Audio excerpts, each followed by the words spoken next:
Dans cette vidéo, je vous montre exactement quels outils j'utilise au quotidien pour pouvoir gérer mes différentes activités, comme par exemple cette chaîne YouTube, mon consulting, ma formation ou encore Preview Panda. Comment est-ce que je fais effet de levier avec ces outils afin d'optimiser mon temps et éviter de trop recruter. Allez, c'est parti!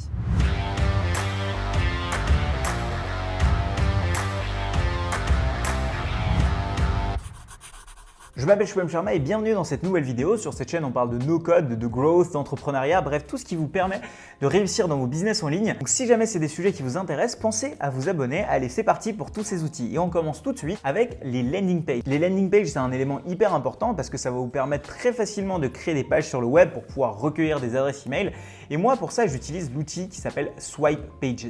C'est un outil assez minimaliste qui permet de faire juste une chose qui est créer des pages web. Ils ont des intégrations avec la plupart des éditeurs d'emailing, mais surtout ils permettent de créer des pages web qu'on appelle des pages AMP. Ça veut dire quoi? C'est des pages qui sont optimisées pour Google. C'est des pages qui chargent hyper rapidement et c'est avec ça par exemple que j'ai fait la page Notion Facile, que j'ai fait vraiment en quelques heures. C'est des blogs qui sont déjà préconçus, il y a des templates déjà préconçus et récemment ils ont ajouté la possibilité de faire des espèces de mini stories. En fait, c'est des pages optimisées pour mobile et c'est exactement avec ça que j'ai fait la page Zapier Facile par exemple. C'est vraiment hyper facile de prendre en main cet outil et ça vous évite d'aller sur des trucs comme WordPress ou encore Webflow qui sont beaucoup plus compliqués. Néanmoins, c'est des outils que j'ai utilisés pendant très longtemps et je peux vous dire qu'ils marchent très bien. Mais sauf que quand on a envie d'aller vite, on a envie que les choses soient déjà prêtes pour nous et Swipe Pages fait ça très bien. Maintenant, je vais vous parler des outils qui me permettent de faire mes différents lives, mes différents webinars que je fais assez régulièrement. Et pour ça, le premier outil que je recommande, c'est Livestorm. Livestorm, c'est un outil hyper bien fait qui vous permet d'organiser des webinars évidemment, mais en plus de ça, de gérer toute la partie abonnement, donc inscription. Il vous permet de créer une page spécifique pour ça que vous pouvez totalement gérer. Mais en plus de ça, ça vous permet de vraiment gérer toute la partie emailing qui est assez compliquée à faire parce que avant ça, je gérais vraiment tout avec StreamYard que je vais vous présenter juste après. Et en fait, d'un point de vue gestion des emails, les emails un peu avant, un peu après le webinaire, ça fait ça très bien. Quand on veut faire un webinaire un peu sérieux comme celui que j'ai fait la semaine dernière qui a accueilli plus de 1000 personnes, eh bien c'est hyper important d'avoir un tool, un outil qui tient la route. En plus de ça, ils ont un environnement dans lequel on peut avoir des automatisations assez bien faites avec des outils comme Zapier. Ils gèrent très bien le moment du webinar où tout le monde pose des questions avec un onglet spécifique. Bref, je vous fais une vidéo très bientôt pour vous aider à optimiser vos différents webinars et voir comment est-ce que vous pouvez faire une stratégie pour réussir vos webinars. Sinon, quand je veux faire des lives directement sur YouTube ou encore sur LinkedIn en même temps, j'utilise cet outil qui s'appelle StreamYard qui vous permet en fait de prévoir vos lives à l'avance. Et la fonctionnalité de StreamYard que moi j'adore, c'est que il vous connecte automatiquement à YouTube, à Facebook ou encore à LinkedIn et il peut faire du multiplexage. Ça veut dire qu'il peut streamer dans les trois à la fois. Maintenant, passons à l'outil qui me permet de créer des blogs. Cet outil, c'est Ghost. Ghost, c'est un outil à la base open source, c'est-à-dire totalement gratuit que vous pouvez vous-même, si vous êtes développeur, cloner et l'instancier pour l'utiliser très facilement. Sinon, vous avez aussi un abonnement qui existe, qui vous permet de l'utiliser très facilement pour pouvoir créer des articles de blog et un blog très simpliste, minimaliste. C'est exactement avec ça que j'ai fait par exemple le blog Notion Facile et aussi avec ça que j'ai fait ma page personnelle shubham-sharma.fr qui me permet de mettre les différentes newsletters que j'envoie par exemple. Alors évidemment, vous aurez aussi pu utiliser WordPress et l'option en ligne de WordPress, mais moi ce que je préfère avec Ghost, c'est que on est sur de la simplicité. En quelques secondes, on s'inscrit. En quelques secondes, on a un article de blog qui est publié. On peut contrôler la majorité des choses en SEO. Donc vraiment, pour moi, c'est le choix hyper facile. On passe ensuite au copywriting. Le copywriting, c'est comment est-ce qu'on écrit des pages de vente ou des éléments de vente ou pour moi, tout simplement, comment est-ce qu'on écrit plus de texte qui va potentiellement convertir. Et pour ça, j'utilise un outil qui s'appelle copy.ai qui littéralement, et là je pèse mes mots, est une révolution. La manière dont ça fonctionne, c'est que vous donnez un début de texte ou la description de votre produit à copy.ai et lui derrière, il va vous un argumentaire de vente en utilisant les techniques classiques de copywriting comme IDEA ou encore plein d'autres qu'il a tous dans sa base de données. Il utilise une technologie qui s'appelle GPT-3. Franchement, c'est totalement la folie et je ne comprends pas encore pourquoi il n'y a pas plus de gens qui l'utilisent pour écrire leur article de blog, mais pas que, parce que ça va vous permettre d'écrire vos tweets, des pages de vente, des descriptions de produits. Bref, cet outil est vraiment incroyable pour écrire des bonnes copies, donc du texte qui va convertir. Ensuite, on passe à la partie emailing. Qu'est-ce que j'utilise? Eh bien, pour mon utilisation personnelle, c'est-à-dire pour toutes les personnes qui s'inscrivent via ma chaîne YouTube, par exemple sur ma liste email, j'utilise Convertit. Pourquoi?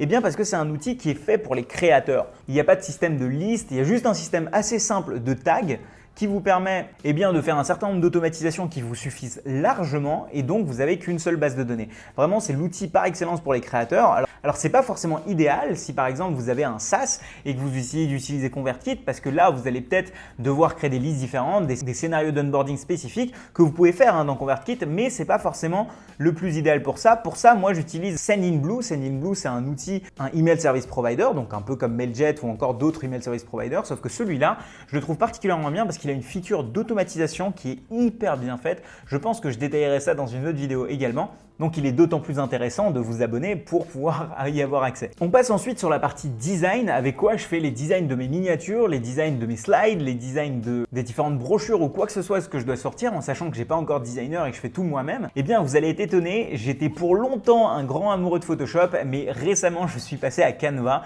Pourtant, je l'ai beaucoup sous-estimé cet outil parce que je trouvais qu'il était fait vraiment pour les débutants.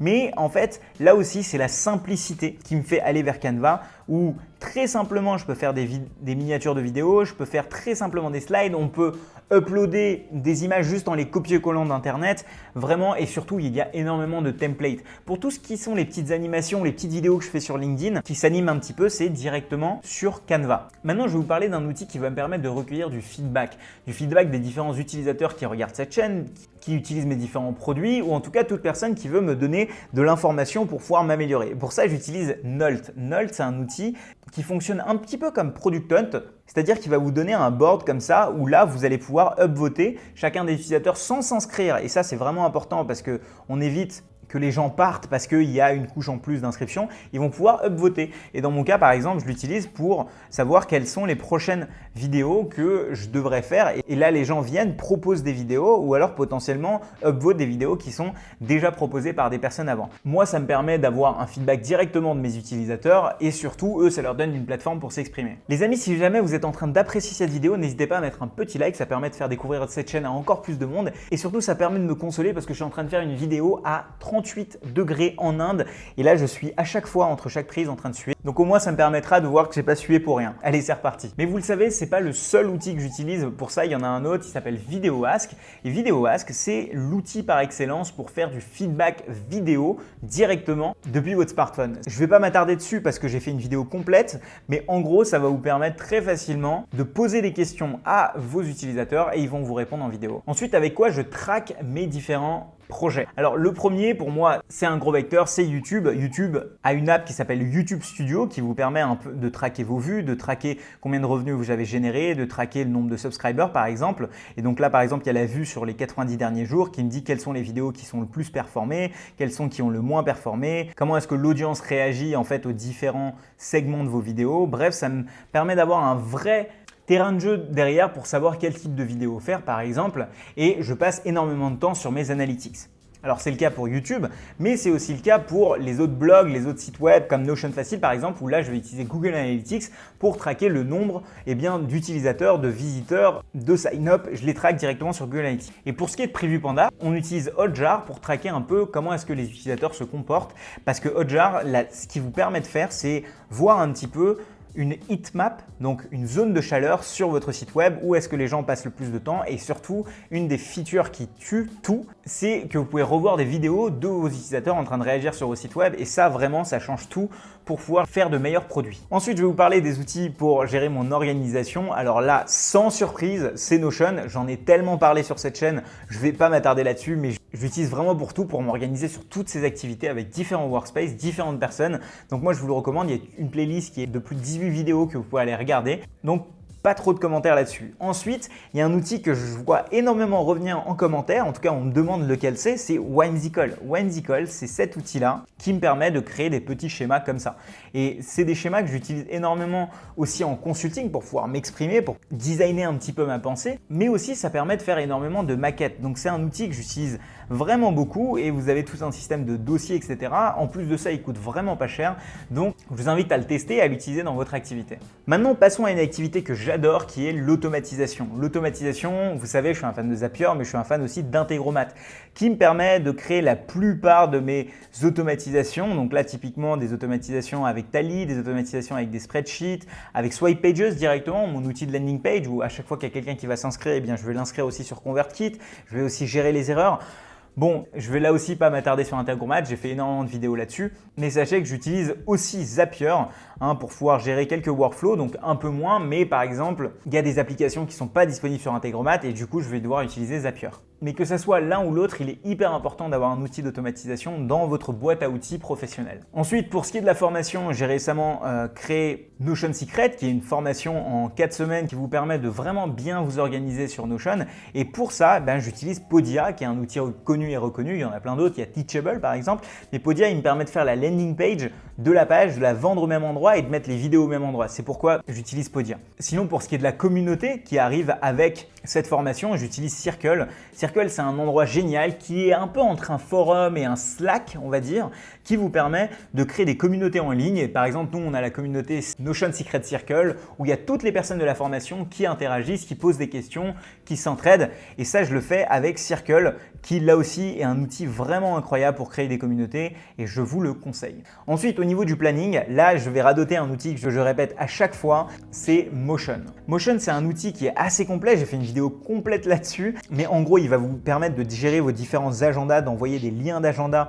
à vos utilisateurs sans forcément envoyer des Calendly à chaque fois par exemple, ce que j'aime pas trop parce que le fait d'envoyer un Calendly, ça nous fait passer un petit peu pour un ministre, alors que là on va pouvoir faire quelque chose d'hyper personnalisé. Vous allez pouvoir aussi gérer des snippets, avoir une intégration avec vos emails directement. Leurs fonctionnalités sont assez smart, donc je vous laisse aller le voir. C'est une boîte de Y Combinator de cette année qui clairement n'a pas fini de nous surprendre. Voilà un petit peu à quoi ressemble ma stack d'outils no-code, les outils que j'utilise tous les jours. Si jamais cette vidéo vous intéressait, je pense que vous allez vouloir regarder celle-là où j'explique les 10 outils pour automatiser totalement votre business en 2021. Allez, on se retrouve de l'autre côté.